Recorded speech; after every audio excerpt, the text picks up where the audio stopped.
Esta noche, porque estamos grabando por la noche, tenemos con nosotros a nuestro querido hermano Francisco Mira, pastor de la iglesia del barrio de Gracia, en la calle Verdi de Barcelona.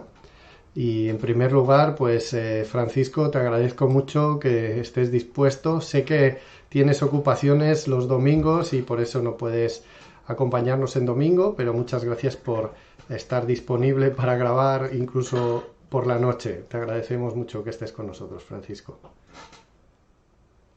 Pues muy contento yo también de estar con vosotros, y ya que a veces en este momento es difícil de poder coincidir y desplazarme, pero un privilegio que usando los medios tecnológicos pues pueda compartir con vosotros este tiempo en torno a la palabra de Dios. Muy bien. Pues Francisco, vamos directamente a nuestra sección de Acudiendo a las Escrituras. Antes de que nos acerquemos al texto del que nos vas a hablar brevemente en este día, ¿qué dirías tú que es la fe? Fe, sobre todo, podríamos definirla como confianza en Dios. Es decir, es la capacidad, pues, de descansar y de dar credibilidad a Dios y también de una forma especial a su palabra, ¿no? La fe está muy conectada con la palabra, y la misma palabra de Dios dice que la fe es la certeza de lo que se espera y la convicción de lo que no se ve. Así que fe es certeza y convicción, y está relacionado con esperanza y con lo invisible, con lo que todavía no podemos ver, pero que un día veremos, ¿no? Así que básicamente podemos hablar de confianza. Hoy en día es habitual escuchar expresiones del estilo, bueno, oye, si la fe es buena para ti, pues para mí es buena la meditación o irme a la montaña o cualquier otra cosa, ¿no? La Biblia nos dice algo al respecto de esto. ¿Qué clase de fe se espera de nosotros? Es muy importante esta cuestión, porque lo que nuestra sociedad y muchos de nuestros compañeros están pretendiendo hacer es reducir la fe cristiana, nuestra experiencia espiritual, a lo privado. Es decir, muy bien, eso funciona para ti, pero para mí no. Todos necesitamos la fe que salva. Esto es lo que dice la palabra de Dios. Por cuanto todos pecamos y estamos destituidos, separados de Dios, todos necesitamos volver a Dios. ¿Cómo? A través de la fe que salva. ¿Por qué?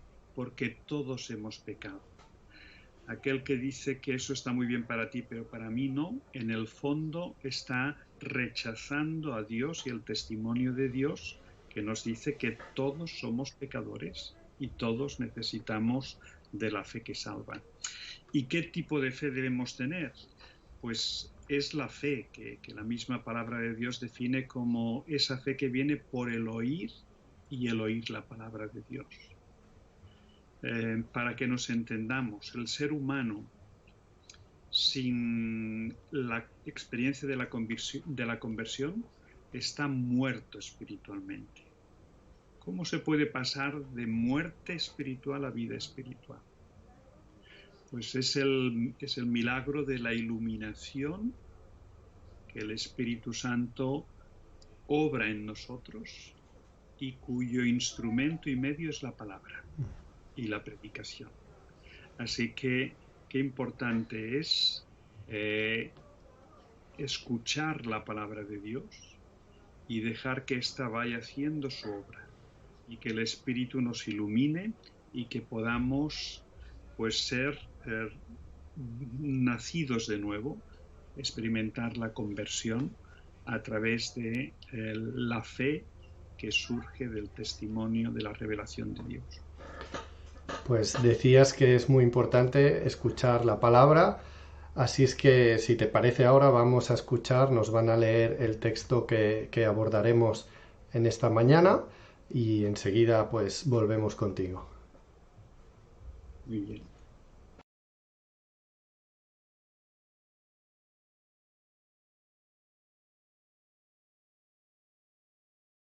Cuando llegó a donde estaban los discípulos, vio una gran multitud alrededor de ellos, y escribas que disputaban con ellos. Y enseguida toda la gente, viéndole, se asombró, y corriendo a él le saludaron. Él les preguntó, ¿qué disputáis con ellos? Y respondiendo uno de la multitud dijo, Maestro, traje a ti mi hijo, que tiene un espíritu mudo, el cual donde quiera que le toma, le sacude y echa espumarajos y cruje los dientes y se va secando. Y dije a tus discípulos que lo echasen fuera y no pudieron. Y respondiendo él les dijo, oh generación incrédula, ¿hasta cuándo he de estar con vosotros? ¿Hasta cuándo os he de soportar? Traédmelo. Y se lo trajeron, y cuando el espíritu vio a Jesús, sacudió con violencia al muchacho, quien cayendo en tierra se revolcaba echando espumarajos. Jesús preguntó al padre, ¿cuánto tiempo hace que le sucede esto? Y él dijo, desde niño. Y muchas veces le echa en el fuego y en el agua para matarle. Pero si puedes hacer algo, ten misericordia de nosotros y ayúdanos. Jesús le dijo, si puedes creer, al que cree todo le es posible. E inmediatamente el padre del muchacho clamó y dijo, creo, ayuda mi incredulidad. Y cuando Jesús vio que la multitud se agolpaba, reprendió al espíritu inmundo, diciéndole, espíritu mudo y sordo, yo te mando, sal de él y no entres más en él. Entonces el espíritu, clamando y sacudiéndole con violencia, salió y él quedó como muerto. De modo que muchos decían, está muerto. Pero Jesús tomándole de la mano, le enderezó y se levantó. Cuando él entró en casa, sus discípulos le preguntaron aparte, ¿por qué nosotros no pudimos echarle fuera? Y les dijo, este género con nada puede salir, sino con oración y ayuno. Bueno, Francisco, explícanos un poco el contexto de la situación que acabamos de leer. Nos dice que aparece Jesús, pero ¿de dónde venía? ¿Por qué se sorprenden de ver a Jesús los que estaban allí? Es muy importante entender de dónde venía Jesús. Venía de una experiencia, yo diría, de las más significativas que tuvo a lo largo de todo su ministerio y su vida terrenal. Podríamos decir que el bautismo fue un momento clave y que de donde venía ahora fue otro momento clave. Había estado en el monte transfigurándose junto a 3 discípulos seleccionados por él y que en un momento de esa experiencia aparecieron de una forma clara Moisés y Elías. Y cuando Pedro, uno de los 3 discípulos que el Señor pidió que le acompañara al monte, cuando vio aquello, dijo, qué bueno es esto. Esto es como estar en la gloria. ¿Y por qué no hacemos una tienda de campaña y nos quedamos aquí? Así que Jesús venía de revelarse como aquel que es la culminación de la revelación de Dios. Dios reveló a través de Moisés la ley, trajo el resto de la revelación a través de los profetas, por eso estaba allí Elías, y toda la ley y los profetas, el Antiguo Testamento, convergen en Cristo. Y los discípulos fue clave que entendieran, tuvieran esta visión para que después encajaran todas las cosas. Así que ha sido un momento, Jesús viene de una experiencia única, un momento de revelación, de esos que marcan una vida y que marcan la historia. Pero Jesús estaba aquí en un mundo caído, imperfecto, y ese tiempo fue limitado, así que concluye esa experiencia de revelación y de la cima del monte bajan al valle otra vez. Y esa idea de descenso es también todo un símbolo, ¿no? Es como cuando hemos tenido experiencias espirituales en un campamento o a través de una predicación el Señor nos ha iluminado de una forma muy clara, pero después viene la realidad. Y entonces Jesús desciende y se da cuenta de un grupo discutiendo y que ahí están los discípulos que no han subido al monte con él. Y claro, eso crea sorpresa, porque toda aquella gente ha estado buscando a Jesús, querían hablar con Jesús, pero Jesús no estaba en aquel momento. Y los discípulos atienden a aquella situación de necesidad que se había creado, pero lo sorprendente es el hecho de que aparece cuando no le esperaban. Y está Jesús, a veces aparece cuando no le esperamos. Cuéntanos un poco de esta situación que se encuentra Jesús. Ya nos has adelantado algo, era una situación difícil. ¿Qué le pasaba a este niño? Y sobre todo, ¿qué impacto tenía o qué impacto puede tener el que tener un hijo en esta situación para toda la familia, ¿no? Sí, Jesús se encuentra una triple escena, o en la escena están tres grupos. Los religiosos, que siempre están discutiendo, los discípulos suyos, que se habían mostrado pues incapaces de resolver aquella situación, y un padre de familia con su hijo. Un padre que tiene un gran problema familiar. El problema lo tiene el hijo y lo tienen, por lo tanto, como familia. Es un problema que viene desde que el niño era pequeño y humanamente se había mostrado irresoluble este problema, porque es ahora cuando el chico es un poco joven, no se nos dice la edad exacta, pero seguramente han pasado pues 14, 15, 16, 18, 20 años y el pequeño, que ahora ya no es tan pequeño, sigue teniendo el problema. Y era una situación que producía mucho dolor. Ver a nuestros hijos sufriendo nos carcome interiormente. Era una situación además muy destructiva. Deterioraba la vida cada vez más de aquel joven, de aquel niño, y producía un sufrimiento crónico. Así que estamos delante de unos padres desesperados, la vida de un niño y ahora joven truncada, estropeada, y además había allí una dimensión espiritual clara, porque dice el texto bíblico que el causante de toda esta situación era un espíritu que impide hablar. Es decir, el joven además de tener las convulsiones y estar poseído, además no podía comunicarse. Es decir, fuimos hechos para hablar, fuimos hechos para compartir. Y aquel joven todavía no ha podido experimentar la experiencia de hablar. Así que esta es la situación que se encuentra Jesús. Bueno, es una situación bien difícil, ¿no? ¿Crees que hoy en día podemos encontrar situaciones parecidas? O dicho de otra manera, lo que vayamos a aprender de este texto en esta mañana, bueno, en esta noche que estamos grabando, ¿va a servir para algo en nuestras vidas? Por supuesto. Yo creo que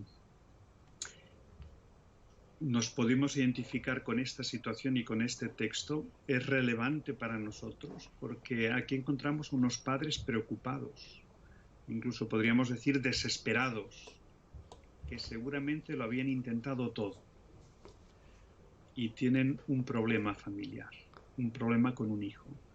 Si esto no resulta familiar, pocas cosas nos van a resultar familiares. La vida real es compleja y problemática. Y podríamos decir cuántas familias, cuántos padres están sufriendo hoy por sus hijos y están buscando ayuda. Y a veces esa ayuda que necesitan no aparece, no la encontramos. ¿Qué hacer? Pues fijaos que este padre encuentra una última posibilidad, una última alternativa y pone su esperanza última en Jesús. Él había oído que Jesús va haciendo señales, maravillas, milagros, y no duda.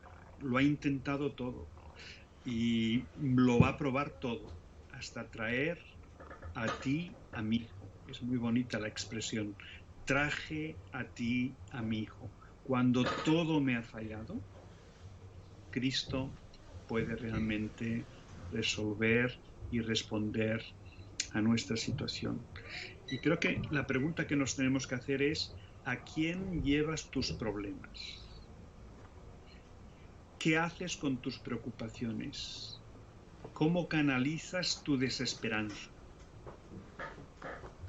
Recuerda que Jesucristo es único.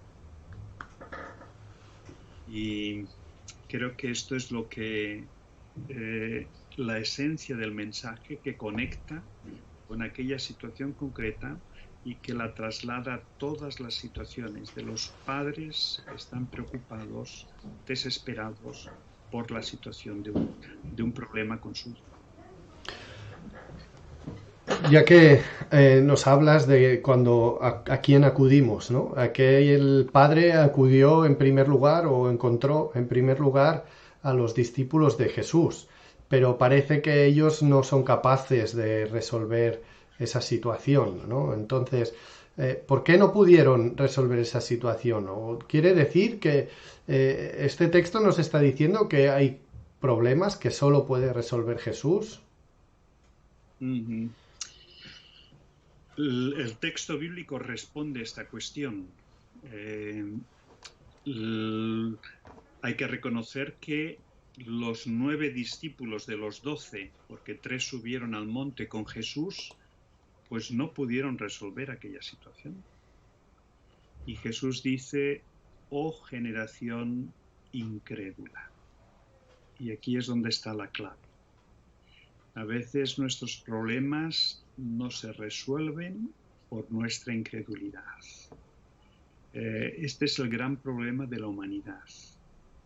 Tendemos a querer resolver las cosas por nosotros mismos. No contamos con la dimensión espiritual. Y a menudo los seres humanos, la sociedad, nosotros rechazamos a Dios de una forma frontal o de una forma indirecta. No confiamos en Dios, no vemos la obra de Dios, no conocemos el poder de Dios, y es porque no confiamos, por nuestra incredulidad. Y bueno, es cierto que tenemos obstáculos, nuestro propio pecado a veces nos impide ver el poder de Dios y los recursos de Dios. El diablo intenta aquí liarla y separarnos y alejarnos de Dios, y el mundo con sus tendencias también nos ciegan a la realidad de la grandeza y la hermosura de Dios. Y es por eso que Jesús dice: oh generación incrédula, y añade: ¿hasta cuándo he de estar con vosotros? Y esto nos lleva a pensar: si Jesús no hubiese estado allí, ¿habría habido esperanza para este chico? ¿Podríamos vivir sin Jesús? De lo que estamos seguros es que la presencia de Jesús entre nosotros es imprescindible para vivir con esperanza y con significado. Parece como si dijese: me cuesta estar en medio vuestro por vuestra incredulidad. ¿Hasta cuándo? ¿Hasta cuándo os he de soportar? Y eso nos lleva a hacer una reflexión de nuestra insensibilidad para entender y percibir al Señor y lo que Él quiere hacer con nosotros y a través de nosotros. Esto enlaza un poquito con lo que comentábamos al principio, ¿no?, respecto de la fe. Pero aquí en este texto nos surgen ciertas dudas, ¿no? Jesús parece que exige al padre del muchacho esa fe de la que estamos hablando, pero al mismo tiempo la respuesta que da el padre, ¿no?, ayuda a mi incredulidad, nos deja un poco perplejos, ¿no? ¿Qué es lo que ¿El padre de este muchacho tenía fe o no? ¿Qué es lo que realmente requiere Jesús de nosotros? Ujú. Pues con esto volvemos al tema central de este texto y de esta predicación en esta entrevista, que es el de la fe, la necesidad de fe y la necesidad que tenemos de confiar. Fijaos que hemos dicho que la incredulidad nos vuelve más dependientes, no nos hace independientes, nos hace dependientes, más inmaduros, incluso más desesperados. Nos lleva la incredulidad a una mayor desesperación. Este es el problema de Europa desde hace décadas. Europa y España, como parte de Europa, viven desesperados. ¿Por qué? Porque no reconocemos nuestra fragilidad, no reconocemos nuestra dependencia de Cristo. ¿Cuántas personas a nuestro alrededor miran y buscan ayuda en el amor y en la persona de Dios? Necesitamos a Dios, a Cristo. Ser salvados es nuestra mayor necesidad, pero no vemos. Nos falta fe. Fijaos que la pregunta entonces es ¿qué hacer? ¿Qué le dijo Jesús a este padre? Pues le dijo literalmente, si puedes creer, al que cree, todo le es posible. Impresionante. Si puedes creer, al que cree, todo le es posible. Esto significa, si confías, todo es posible. ¿Tenía fe? ¿Tenía esta confianza este padre? Él mismo dice, creo, conozco, confío, pero ayuda a mi incredulidad. Creo que eso nos habla de que Jesús no exige nada, exige únicamente que seamos receptivos, porque la verdad es que nosotros no podemos hacer nada para desarrollar confianza. La confianza vendrá a medida que conozcamos a Dios a través de su palabra y vayamos descansando y esperando en Él. Así que ayuda a mi incredulidad quiere decir acércate tal como eres a Cristo. Estate dispuesto a conocer más. Y a medida que vayas conociéndole más, irás confiando más, creyendo más y más. Y la incredulidad dará paso a la confianza. Por eso es muy importante hablar de Cristo a otros. Si no le conocen, no pueden empezar a confiar ni a creer. Y recordemos que no hay ninguna situación que Cristo no pueda iluminar y salvar. Cristo puede hasta resucitarnos. Cristo puede hasta hacernos volver a nacer de nuevo. Así que esto es lo que el Señor requiere de este Padre y de nosotros. A veces, Francisco, hablando de esto, yo creo que has contestado un poquito ya la pregunta que te voy a hacer, pero para recapitular, encontramos a personas, especialmente cuando pasamos por épocas difíciles o cuando intentamos ayudar a alguien que está pasando por un momento difícil, que nos dicen expresiones del tipo, a mí me gustaría tener tu fe, pero no puedo. ¿Qué le decimos a alguien así? Pues le tenemos que responder con claridad. Si quieres, puedes, pero tienes que estar dispuesto. Y no es porque tengamos que hacer algo, pero la fe no hace acepción de personas. La fe en Dios, la confianza en Dios, no hace acepción de personas. Fijaos que la capacidad de creer no depende del coeficiente intelectual. Si solo los que son muy inteligentes pudieran creer, ahí se estaría estableciendo una barrera, pero no es por el conocimiento. La fe es posible para todos. Así que si tú quieres tener esta fe que salva, pídesela a Dios, porque quien pide, halla, y el que llama a la puerta se le abre. Así que esta no es una fe exclusiva para algunos. Dios quiere que todo aquel que crea venga a Él y se salve. Así que Él ha venido para que todo el mundo pueda creer en Él. Y Él quiere hacer todo lo posible y con todos. Así que si alguien nos dice que quisiera tener nuestra fe, podemos decirle que puede llegar a tener esta fe, porque el Señor es quien da y realmente tiene mucho interés en ofrecerla a todos. Vamos terminando, Francisco. Al final del texto aparece una escena que creo que tiene un significado más allá de lo que pasó físicamente. Y me gustaría que para terminar nos hablases de esto. Al final, cuando Jesús expulsa este espíritu, parece que el niño ha muerto, pero Jesús va y le levanta. ¿Esto qué significado tiene esto para el niño, para nosotros? Creo que es muy importante este texto porque en Europa, en Occidente, estamos muy poco, tenemos poca experiencia en el mundo espiritual, la gran mayoría. Hay gente que se mueve en el mundo del oculto, del espiritismo, del ocultismo, etcétera, que seguramente están mucho más duchos de lo que estamos la mayoría. Pero es interesante leer los evangelios y descubrir la amplitud de ese mundo espiritual, ¿no? Y hay un claro enfrentamiento de poderes espirituales.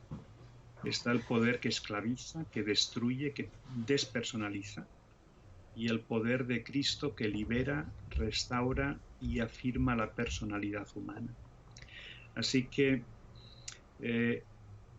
es interesante cómo Jesús se dirige hacia este espíritu malo, inmundo, y con toda la autoridad y en tono de reprensión le dice que sal de él y no entres más en él. Esto es impresionante. No estamos acostumbrados, pero la autoridad que demuestra Cristo al mandar salir a este espíritu es impresionante. Y no es la primera vez que aparece en el Evangelio. Y el espíritu sale gritando con violencia, porque sabe que el Señor le ha hablado y que a la palabra del Señor no se puede resistir. Dice que los diablos creen, pero tiemblan. Cuando el Señor habla con autoridad, no hay espíritu que se le resista.